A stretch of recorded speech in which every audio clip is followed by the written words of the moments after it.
Students की और UPPCS aspirants की बहुत मांग आ रही थी कि कुछ जो यूपीपीसीएस का एग्ज़ाम है 22 दिसंबर को अभी जो होने वाला है उसके संदर्भ में क्या एक ऐसी 1 महीने का समय है, बहुत कम समय है। इसमें ऐसी कौन सी स्ट्रेटजी या कौन से तरीके अपनाए जाएं जो हम जो प्रीलिम्स क्वालिफाई कर पाए। उसके लिए तो डिमांड के बेस पे बहुत सारे बच्चे मैसेज कर रहे थे मुझे पर्सनली। तो इस आधार पे मैंने डिसाइड किया कि जो मैंने अपनाया था वही बहुत सारी कुछ चीज़ें हैं जिनको अपनाया जाए, जिससे हो एक संभावित स्कोर जो हम प्रीलिम्स क्वालिफाई करने का है वो हम प्राप्त कर सकें। तो इसमें मैं बहुत कम समय में मैं आपको बताता हूँ, एक 5 पॉइंट फार्मूला मैं आपको बताता हूँ कि इन पे अगर आप काम करेंगे तो प्रीलिम्स क्वालिफाई करना आपके लिए आसान हो जाएगा। इसमें जो पहला फार्मूला है, पहला जो तरीका है कि आप मल्टीपल रिवीजन करिए, क्योंकि आप जाहिर सी बात है कि आप जब 1 महीने का समय बचा हुआ है तो आपने लगभग, अगर आप जेन्यून कैंडिडेट हैं, सीरियस कैंडिडेट है, तो आपने लगभग सारी तैयारी पूरी पहले से कर ली होगी। तो आप जो भी आपने इससे पहले तैयारी करी है उसको बार बार रिवाइज करिए, हर दिन रिवाइज करिए। 1 महीने का जो समय आपका बचा हुआ है, 22 दिसंबर को है और आज 24 दिसंबर हो रही है। 22 दिसंबर को एग्जाम है, आज 24 नवंबर है। तो आप मान के चलिए 28 दिन का समय आपके पास है।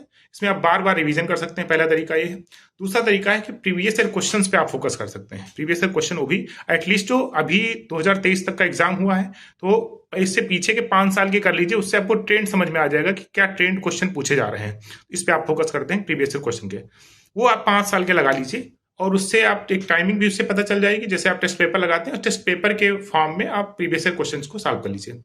तीसरा जो तरीका हो सकता है, करंट अफेयर पे आप फोकस कर लीजिए, क्योंकि 30 से 35 क्वेश्चन नियर अबाउट इसी के आसपास लगभग हर साल पूछे जाते हैं करंट अफेयर में। तो करंट अफेयर पे आप बहुत अच्छे तरीके से फोकस कर लीजिए, जो कि प्रीलिम्स क्वालिफाई करने में आपका काफी मददगार साबित हो सकता है। चौथा तरीका जो आपका है, वो आप टेस्ट पेपर पे आ जाइए। टेस्ट पेपर जैसे आप अलग अलग जो कोई मार्केट में कोचिंग संस्थान जो टेस्ट पेपर आयोजित करा रहा है, उसके आप टेस्ट पेपर ले लीजिए। और 5, मुझे लग रहा है कि 5, अगर आपके पास ज़्यादा समय हो तो 10 पेपर आप कर सकते हैं। 5 टेस्ट पेपर ले लीजिए और उनको विद इन 2 आवर्स का जो टाइम है आपका आयोग के द्वारा निर्धारित है, उसी समय में आप उनको सॉल्व करिए। इससे, और अपनी टाइमिंग देखिए आप उसमें से कितने क्वेश्चन कर पा रहे हैं। तो इससे क्या होगा, आपको टाइम मैनेजमेंट करना आपको आ जाएगा कि किस तरीके से हम एग्जाम हॉल में टाइम मैनेजमेंट करेंगे, किस तरीके से हम प्रश्न पत्र को सॉल्व करेंगे। तो ये तरीका है, आप ये प्रश्न पत्र सॉल्व करके आप कर सकते हैं। इसके लिए टेस्ट पेपर हो सकते हैं, प्लस जो मैंने प्रीवियस ईयर क्वेश्चंस बताए हैं, तो प्रीवियस ईयर क्वेश्चंस का भी आप सहारा ले सकते हैं उसके आधार पे।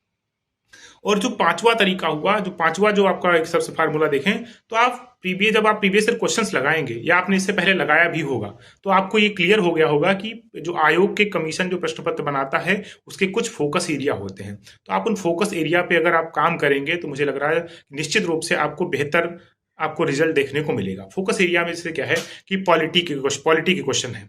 पॉलिटी के क्वेश्चन जितने भी आते हैं 15 से 20 से, तो वही इसका जो वेरिएशन होता है चलता रहता है, कभी कम कभी ज्यादा।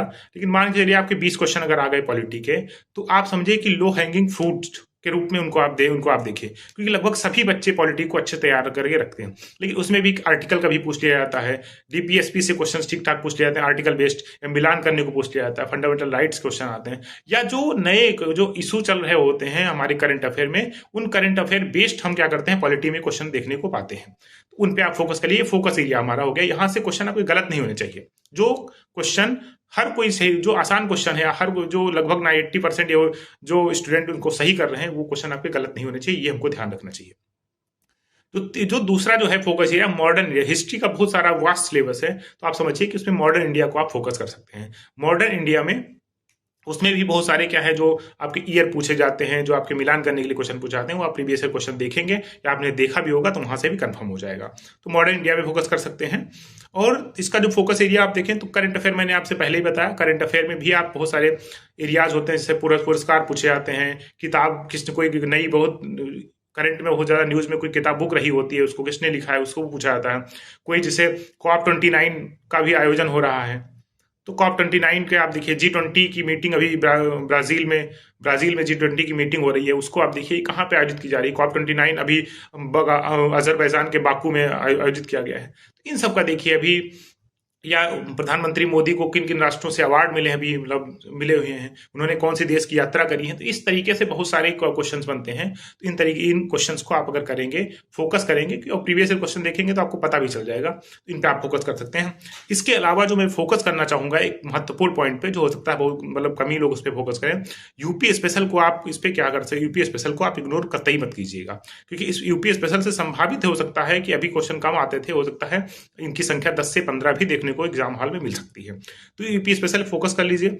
यूपी स्पेशल में भी आप प्रीवियस ईयर क्वेश्चन देखेंगे तो उनके तो आपको जानकारी मिल जाएगी किस प्रकार के क्वेश्चन, जैसे यूपी के जो आपके वन्य जीव अभ्यारण्य हैं उनसे क्वेश्चन हो सकते हैं, यूपी के जो हमारे लोक नृत्य हैं, लोक संगीत हैं, इन सब ऐसे जो हमारी जो चीजें हैं, हमारे जो यूपी स्पेशल की जो चीजें आती हैं। और अब तो मुझे लग रहा है सभी लोगों ने, क्योंकि यूपी स्पेशल के 5 और 6 पेपर भी जुड़े हैं, तो लगभग सभी लोगों ने बहुत अच्छे तरीके से यूपी स्पेशल को पढ़ा भी होगा। तो उस पर हम फोकस कर सकते हैं, ताकि अगर यहाँ से कोई क्वेश्चन आए या तो हमारी गलत ना हो, इतना इतना ध्यान रखने की जरूरत है, तभी आप एक बेहतर स्कोर कर सकते हैं। और जो और फोकस एरिया जो है यहाँ पे, वो हमारा साइंस का, जनरल साइंस का जो आता है। जनरल साइंस में क्या है, बायोलॉजी, स्पेशली बायोलॉजी पे से क्वेश्चन काफी ज्यादा आते हैं। तो साइंस में भी हम क्या मल्टीपल रिवीजन को हम क्या कर सकते हैं, फोकस कर सकते हैं। तो इन अगर एरियाज में अगर हम काम करेंगे तो मुझे लग रहा है एक जो कट ऑफ है, कट ऑफ हम क्लियर कर पाएंगे बेहद, और हम मेंस के लिए क्वालिफाई हो सकेंगे। साथ साथ एक चीज यहाँ ध्यान रखने वाली है कि आप जब भी एग्जाम हॉल में जाइए तो एकदम आप काम रहिए, पहले से बहुत प्री मतलब होता नहीं, कुछ प्री प्लानिंग कर लेते हैं लोग कि कितने क्वेश्चन करने हैं। ये सब क्वेश्चन क्या होता है, एक आप एवरेज समझ के जाइए कि इतने क्वेश्चन एटलीस्ट मुझे करने हैं। कभी कभी क्वेश्चन पेपर भी डिपेंड करता है कि आप किस तरीके से क्वेश्चन अटेम्प्ट करेंगे। पहले से कोई पूर्वाग्रह मत रखिए, कोई प्लानिंग, बहुत सारी प्लानिंग, बस आप क्या करिए, किस तरीके से हमको तैयारी करनी उसकी आप प्लानिंग करिए। बाकी चीजों पे आप ज्यादा भयभीत मत होइए, परेशान मत होइए, एकदम शांतिपूर्ण तरीके से धैर्य बना करके आप एग्जाम दीजिए। और मुझे लग रहा है कि आपका बेहतर एग्जाम होगा और मेंस के लिए आप क्वालिफाई हो पाएंगे। और इसी के साथ